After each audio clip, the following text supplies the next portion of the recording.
Welcome back बच्चों। Last बस round इसके चलो करते हैं आगे से क्वेश्चंस आपके पेज नंबर 20 के। चलो इसको स्टार्ट करते हैं। बिल्कुल टाइम नहीं वेस्ट करना। देखो, क्वेश्चन नंबर 11 पे पहुंच चुके हैं हम। कह रहा find out how many coins should be stacked to match the height of Statue of Unity. Assume each point is 1 mm thick. अच्छा, स्टैचू ऑफ यूनिटी की हाइट कितनी निकाली थी, जरा याद करो। पीछे निकाली थी, उसकी हाइट थी 180 मीटर। ये कह रहा है कि कितने कॉइन्स को एक के ऊपर एक के ऊपर एक के ऊपर एक के ऊपर ऐसे रखूं कि वो स्टैचू ऑफ यूनिटी जितना लंबा हो जाए। ठीक है, चलो फिर करते हैं स्टार्ट। सबसे पहले तो लिखते हैं कि हमारी height of Statue of unity कितनी होती है, 180 मीटर। ये हमने पिछले पेजेस में सॉल्व किया था। ओके, फिर उसके बाद में लिखते हैं अपना जो हमारी हाइट है, हाइट ऑफ ईच कॉइन की कितनी हाइट है मेरे पास, 1 mm। ठीक है, तो स्टैचू ऑफ यूनिटी की हाइट को भी बच्चों चेंज कर लेते हैं एमएम में। एमएम में चेंज करने के लिए क्या करना पड़ता है, 1000 से मल्टीप्लाई करना पड़ता है, क्योंकि हमारा जो 1 मीटर है वो हमारा कितने के इक्वल होता है, 1000 mm के इक्वल होता है। ओके, सो ये मैं पे 180 और लास्ट में लगाएंगे 3 0 और ये बन जाएगा मेरे पास 1,80,000 mm। चेंज। अब कितने कॉइन्स चाहिए होंगे, नंबर ऑफ कॉइन्स के लिए मेरे पास क्या आ जाएगा, ऑब्वियसली इसको क्या करेंगे, डिवाइड कर देंगे। सो 1,80,000 को डिवाइड करेंगे आपकी 1 mm कॉइन की हाइट से। सो ये तो कट करके यही आ जाएगा वापस, है ना। सो 1,80,000 ही आ जाएगा मेरे पास। तो इतने कॉइन्स चाहिए so that you can reach the height of statue of unity. Got it. अच्छा, नेक्स्ट क्वेश्चन। नेक्स्ट है मेरे पास,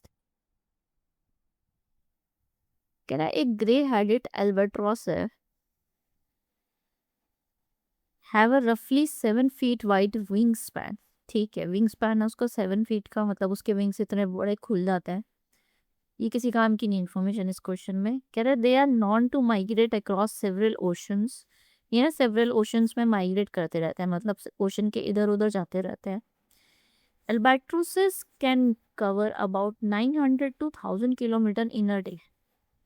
एक दिन में वो इतना उड़ लेते हैं, 1000 किलोमीटर तक। One of the longest single trip recorded is about इतना किलोमीटर।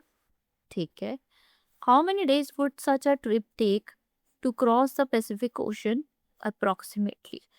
कितने दिन लगेंगे कि वो पैसिफिक ओशन को क्रॉस कर ले।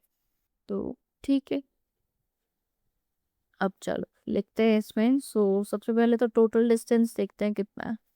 तो टोटल डिस्टेंस हमारा जो है वो दिया गया है हमें 12,000 किलोमीटर, उसने लॉन्गेस्ट ट्रिप की है। बट वो मुझसे पूछ रहा है कि पैसिफिक ओशन को क्रॉस करने में कितना टाइम लगेगा। देखो, पैसिफिक ओशन की जो हमारी जो लेंथ दी गई है ना इंटरनेट पे, वो 15,500 किलोमीटर दे रखी है। तो हमें इसको क्रॉस करने में कितना टाइम लगेगा ना, हमें ये बताना है। टोटल डिस्टेंस उसे इतना क्रॉस करना है, और distance covered in a day क्या है, distance covered in a day कितना दिया हुआ है, distance covered in a day 900 से 1000 किलोमीटर तक का डिस्टेंस कवर करना है उसको। एक इतना डिस्टेंस वो एक दिन में कवर करता है। ठीक है, चलो फिर हम क्या करेंगे ना, अब इसमें हम अप्रॉक्सीमेट वैल्यूज निकालेंगे। अब एस्टिमेटेड डेज निकालते हैं। Estimated days if it covers 900 kilometre per day. अगर वो 900 किलोमीटर पर डे जाएगा तो कितने हमें दिन लगेंगे, ठीक है। तो टोटल डिस्टेंस ले लेते हैं पहले। तो टोटल डिस्टेंस है मेरे पास 15,500, इसको डिवाइड कर लेते हैं 900 से। ठीक है, 2 0 से 2 0 जाएंगे, फिर के टेबल से जाएगा 3 3 9, 3 5 15, सॉरी 3 से नहीं जाएगा ये, 155 अपॉन में 9 बच रहा है ना मेरे पास। तो इसको सीधा यहाँ पे डिवाइड करके दे दो। तो 155 है, 9 से डिवाइड करो, 9 1 9, यहाँ बच जाएंगे 6, ऊपर से दोबारा 5, 9 7 से 63, नीचे बच जाएगा 2, फिर वहाँ पे लगा लो पॉइंट, यहाँ पे 0 लगा लो, 9 2 ज़ा 18 और ये इतना मेरे पास आ जाएगा कि उसे लगभग 7.2 डेज लगेंगे अगर वो 900 किलोमीटर पर डे की स्पीड से चलता है। ठीक है, अब अगर यही मैं निकालूंगी estimated days if it covers 1000 kilometre per day, अगर वो 1000 किलोमीटर पर डे जाता है तो कितना निकलेगा? टोटल डिस्टेंस है 15,500, अपॉन में करना पड़ेगा मुझे 1000। तो 2 0 से 2 0 जाएंगी तुम्हारी, इसे 5 के टेबल से कट कर सकते हैं। 5 2 10, 5 3 15, 5 1 5, तो ये 31 अपॉन में 2 आ गया। तो 31 अपॉन में 2 को अगर मैं डिवाइड करूँ, 2 1 2, नीचे बचेगा 1, और 2 5 10, नीचे बचेगा 1, पॉइंट लगाएंगे, फिर आ जाएगा 2 5 10। तो ये यहाँ पे क्वेश्चन सॉल्व हो जाएगा। तो 16.5 डेज यहाँ पे आ गया। तो अप्रॉक्सीमेटली मेरा आंसर क्या आ गया ना बच्चों, कि उसको कितना टाइम लगेगा पैसिफिक ओशन को मुझे क्रॉस करने में। उसको, ये पैसिफिक ओशन की हाइट है, सॉरी लेंथ है जो नेट से देखी है मैंने, ठीक है ना। तो उसको लगभग लगभग 15 से आपके 17 दिन लगेंगे, ठीक है ना। ये 15.5 है ना, तो इसको अगर आप राउंड ऑफ करोगे तो कितने में होगा? ये 16 डेज में। 17.2 को राउंड ऑफ करोगे तो 17 डेज में राउंड ऑफ होगा। तो उससे कितने डेज लगेंगे? It will take it will take 16 to 17 days, क्योंकि हमको ना अप्रोक्स, क्योंकि हमको पूरा तो पता नहीं कि वो एक दिन में कितना कवर लगेगा करेगा, तो इसलिए हम इस तरह से इस पर निकालेंगे। दो तरीके से निकाल के बता दिया कि 900 वाले केस में ये आएगा और इसमें ये आएगा। तो इस तरह से अप्रोक्सीमेटली उसे इतना इतना टाइम लगेगा, ठीक है ना। ये अप्रोक्स वैल्यू निकल के आ गई। Got it. चलो नेक्स्ट क्वेश्चन करते हैं। नेक्स्ट में मेरे पास ये हुआ है क्वेश्चन नंबर 13 में। नंबर 13 में मेरे पास है कि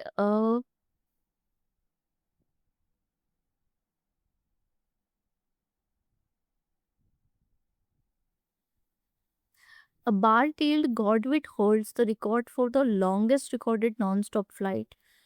ओके, इसके पास एक रिकॉर्ड है कि ये एक बार में बहुत लॉन्गेस्ट मतलब डिस्टेंस तक ट्रेवल किया हुआ है इस वाली बर्ड ने। इट ट्रेवल्ड अबाउट इतना kilometre from Alaska to Australia without stopping. Okay, its journey started on 13th October 2022 and continued for 11 days. Find out the approximate distance it covered every day. Find out the approximate distance it covered every hour. ठीक है, तो देखते हैं। सबसे पहले तो देखते हैं उसे कितना डिस्टेंस कवर करना है। उसे टोटल डिस्टेंस जो जितना कवर करना है वो है 13,560 किलोमीटर। ठीक है, नंबर ऑफ डेज कितने हैं? 11 डेज लिए हैं उसने। तो डिस्टेंस कवर्ड इन एक दिन का, एक दिन में कितना आ जाएगा बताओ? डिस्टेंस कवर्ड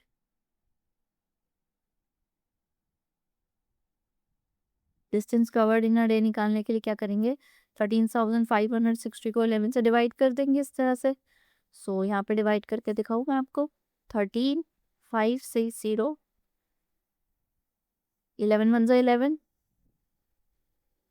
11 2 22, 3 बच गए, ऊपर से 6 लिया। 11 3 33, फिर से 3 बच गए, ऊपर से 0 आया। 11 2 22, ठीक है। फिर नीचे क्या बच गया? 8 बच गया, फिर 0 लेंगे। पॉइंट 11 7 77। अब बस इसे आगे छोड़ दो ऐसे ही, इतनी वैल्यू लिख लो यहाँ पे 1232.7। इतने किलोमीटर अप्रॉक्सीमेटली उसने एक दिन में चला होगा, ठीक है। अब एक दिन का निकल गया तो एक घंटे में कितना होगा?